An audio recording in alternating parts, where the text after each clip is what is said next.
ओम नमः शिवाय। प्रिय दर्शकों, लोगों के बीच में ऐसे रहिए जैसे 32 दांतों के बीच में जीभ रहती है। लोगों के बीच में ऐसे रहिए जैसे 32 दांतों के बीच में जीभ रहती है। टच में सभी के रहने हैं, लेकिन दबना किसी से नहीं। और ये जो बात है, ये तुला राशि वालों के लिए बिल्कुल उपयुक्त है। आप स्पष्ट बोलने वाले हैं या बोलने वाली हैं, खुलकर बोलने वाली हैं, मन के साफ हैं। कई जगह इसकी वजह से धोखा भी खा जाते हैं, लेकिन दबना पसंद नहीं है बहुत ज्यादा। स्पष्ट बोलिए, स्पष्ट सुनिए, वही पसंद है आपको। लेकिन अब जो है, ये जो समय है ना, ये आपका 18 सितंबर से लेकर के ये 30 सितंबर के बीच का जो समय है, वो कैसा रहने वाला है, इसी विषय पर इस वीडियो में चर्चा करने जा रहा हूं मैं। ये अद्भुत होने वाला है। बहुत कुछ बदलाव होने वाले हैं। कम समय है, लेकिन कम समय में आपको इतना कुछ मिलेगा कि जो पिछले 2-3 महीने में आपको नहीं मिला। आइए कैसे समझने की कोशिश करते हैं। आपकी राशि के जो स्वामी है वो शुक्र हैं, और आपकी ही राशि में आकर के विराजमान हो गए हैं, तो इससे बेहतर क्या चाहिए। लग्नेश राशिश आकर के राशिस्थ या लग्नस्थ हो जाए। शुक्र, शुक्र का मतलब जानते हैं, आपकी राशि के स्वामी का मतलब जानते हैं। अगर आपकी कुंडली में राशि शुक्र की स्थिति अगर अच्छी है, आपके पास अच्छी गाड़ी है, अच्छा घर है, सब अच्छी प्रॉपर्टी है, अच्छे कपड़े पहनते हैं, अच्छे आचार विचार व्यवहार है, अच्छे लोगों के बीच में रहते हैं, मनोरंजन के माहौल में रहते हैं, घर में हमेशा खुशहाल माहौल रहता है, पत्नी अच्छी है, बच्चे अच्छे हैं, माताजी अच्छी हैं, पिताजी अच्छे हैं, सुख संपत्ति वैभव की समृद्धि की कोई कमी नहीं है, शुक्र ही है। आज के संदर्भ में देखा जाए तो शुक्र से बेहतर ग्रह कोई है ही नहीं आज के परिप्रेक्ष्य में। क्योंकि सबको पैसा चाहिए, पैसे के बिना कहाँ एक कदम आगे बढ़ा सकते हैं। आप अगर सांसारिक जीवन में हैं, तो शुक्र का अच्छा होना ज़रूरी है। और शुक्र 18 तारीख को आप अपनी ही राशि अर्थात आपकी राशि तुला राशि में आ गए हैं, आ रहे हैं। अब ये देगा, ये जो मैंने आपको जितना क्षेत्र बोला ना शुक्र का, उन सभी क्षेत्रों में आपको अच्छा करेगा। यानी कि जो सोर्स ऑफ इनकम के रास्ते हैं वो खोलेगा, जो ब्लॉक हुए हैं पैसे वो देगा, ऋण लिया हुआ है तो ऋण उतारने का समय आएगा। अब नवरात्रों का समय भी तो है, उसका दीपावली आ रही है। अब मुहाने पर दरवाजे पे खड़े हैं ये पर्व त्योहार, इसमें तो मेहमानों का आना, खर्चे का आना, घर का डेकोरेशन करना है अनेक प्रकार से। इन सभी के लिए पैसे की ज़रूरत होती है। पैसे इसी समय आ रहे हैं, तो आप भाग्यशाली हैं, ये मानकर चलिए। बशर्ते आपकी लग्न कुंडली में अगर शुक्र अच्छा है, तो ये भरोसा करके चलिए, आपको ये जो मैं सब कुछ कह रहा हूँ, वो अच्छा ही होगा, मिलेगा ही मिलेगा। आपकी नौकरी अच्छी होगी, आपका प्रमोशन होने का योग बन रहा हो तो प्रमोशन हो जाएगा। नौकरी कहीं इंटरव्यू देकर थक गए हैं, सिलेक्शन नहीं हो रहा है, तो इंटरव्यू में आप क्लियर कर लेंगे, इंटरव्यू कॉल आ जाएगी। उसके साथ में आप अगर बिज़नेस करते हैं, किसी भी प्रकार का कोई भी बिज़नेस करते हो, मैन्युफैक्चरर हो, ट्रेडर हो, रिटेलर हो, छोटी-सी दुकान चलाते हो, बड़ा-सा शोरूम हो आपका, सभी क्षेत्रों में आपको अच्छी सफलता मिलती हुई दिखाई दे रही है। पार्टनरशिप में काम कर रहे हो तो भी अच्छा है, स्वास्थ्य के दृष्टिकोण से भी अच्छा है। विवाह नहीं हो पा रहा है, विवाह के लिए बातचीत चल रही है, बार-बार बात बिगड़ जाती है, विवाह कन्फर्म हो ही नहीं पा रहा है, तो समझ लीजिए ये समय अच्छा है विवाह कन्फर्म होने के लिए। अगर आप किसी के साथ पर्सनल रिश्ते में जुड़ी हुई हैं या जुड़े हुए हैं, तो भी मानकर चलिए कि वो अगर कहीं कोई गलतफ़हमी है, तो वो गलतफ़हमी दूर होगी, बस आपको एक कदम आगे बढ़ाना है। ये आपको ध्यान रखना होगा।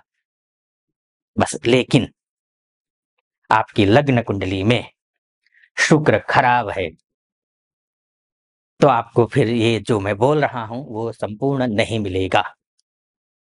एक ही शर्त है, यत्र नार्यस्तु पूज्यन्ते रमन्ते तत्र देवता। जहाँ पर नारियों की, महिलाओं का सम्मान होता है, पूजा होती है, वहाँ पर साक्षात देवता विराजमान करते हैं। मैं ये नहीं कहूँगा कि पूजा करिए, लेकिन ये ज़रूर कहूँगा कि नारियों का सम्मान कीजिए। जितना आप महिलाओं का सम्मान करेंगे, चाहे कोई भी महिला हो, घर में काम करने आने वाली वो मेड से लेकर के ऑफ़िस में बैठने वाली आपके कलीग तक हो, सबके साथ में आप उनके साथ बहुत ही भला व्यवहार कीजिए, अच्छा व्यवहार कीजिए, उनका सम्मान कीजिए। पत्नी का सम्मान कीजिए, शुक्र जितना ज़्यादा पत्नी का सम्मान करेंगे, शुक्र उतना मजबूत होगा। आपको ये करना है। अगर आपके लग्न कुंडली में date of birth, time of birth और प्लेस ऑफ बर्थ के हिसाब से आपकी कुंडली में शुक्र खराब है, तो ये करना ही करना है। अन्यथा आप अगर समृद्धि से कोसों दूर हैं, वैभव से कोसों दूर हैं, पैसे आ नहीं रहे, तिजोरी खाली है, अकाउंट अस्त व्यस्त पड़ा हुआ है, तो ये मानकर चलिए आपका शुक्र खराब है तो है। बिजनेस चल नहीं रहा है तो शुक्र खराब है, और शुक्र खराब है ना, तो पत्नी से भी नहीं बन रही है। अगर आप पुरुष हैं, एक कदम आगे बढ़ाइए और आप रिश्ता अच्छा करने की कोशिश कीजिए, क्योंकि आप तुला राशि वाले हैं। ठीक, अब ये स्थिति है, ये लेकिन मोटा-मोटे तौर पर है, ध्यान रखिएगा। अगर यहां तक आगे बढ़ूं उससे पहले एक निवेदन आपसे जरूर मैं करना चाहूंगा। शुक्र द्वादशेश भी है, ये पहले बता देता हूं। विदेश में रहने वाली या रहने वाले जो भी हैं हमारे महानुभाव माताएं बहनें हैं, जो विदेश जाना चाहती हैं या चाहते हैं या एमएनसी में काम कर रहे हैं, उनके लिए भी ये सारी चीजें अलाउ होती है। अब आगे बढ़ो, एक निवेदन करूंगा, अगर आप यहाँ तक पहुंचे हैं, अगर आपको सटीक लग रहा हो मेरा विश्लेषण, तो आप चैनल को सब्सक्राइब कर दीजिएगा, वीडियो को लाइक और कमेंट बॉक्स में जाकर के महादेव का भक्त हूँ, कृपा आप पर भी बनी रहे, ऐसी मेरी कामना। हर हर महादेव 5 बार, 11 बार, 21 बार, जो भी हो श्रद्धा बने आप लिख दीजिएगा, या फिर जो भी मनोभाव है वो व्यक्त कर दीजिएगा। ये तो बात मैंने शुक्र की गई। अब मैं बात करता हूँ भाग्यम फलति सर्वत्र न च विद्या न च पौरुषम। मैं बात करूंगा बुध की, मैं बात करूंगा आपके भाग्य की। आपका भाग्येश कौन है? आपका भाग्येश बुध है। बुध, अगर बुध खराब है तो भाग्य खराब है, भाग्य खराब है तो कितना ही आप पुरुषार्थी हो, कितने ही पढ़े लिखे हो, कितने ही बुद्धिमान हो, खैर बुध खराब है तो बुद्धिमान हो ही नहीं सकते, लेकिन कितने ही पुरुषार्थी हो, कितने ही पढ़े लिखे हो, आप कहीं के नहीं है, बुध आपका खराब है तो, क्योंकि भाग्य साफ नहीं है ना। और बुध क्या हो रहा है? बुध अब स्थिति देखिए कि स्वगृही हो गया है, उच्च का हो गया है बुध। बुध उच्च का हुआ है, खासकर उनके लिए अच्छा है जो एमएनसी में काम करते हैं, जो विदेश जाना चाहते हैं, चाहे वर्किंग वीजा के तहत हो, एजुकेशन वीजा के तहत हो, पीआर के तहत हो, या फिर ऑलरेडी हमारी माताएं बहनें वहां रह रही हैं, उनके लिए मैं बोल रहा हूं, उनका भाग्योदय हो रहा है। लेकिन कंफ्यूज भी तो करने वाला है ना, केतु के साथ में बैठेगा ना, केतु तो धड़ है, उनके पास बुद्धि होती नहीं है, ध्यान रखना। चाहे विदेश में हो, चाहे डोमेस्टिक लेवल पे काम कर रहे हो, चाहे एमएनसी में काम कर रहे हो, चाहे कोई भी हो, उनको एक बात का ध्यान रखना पड़ेगा, केतु के चक्रव्यूह में फंस मत जाना।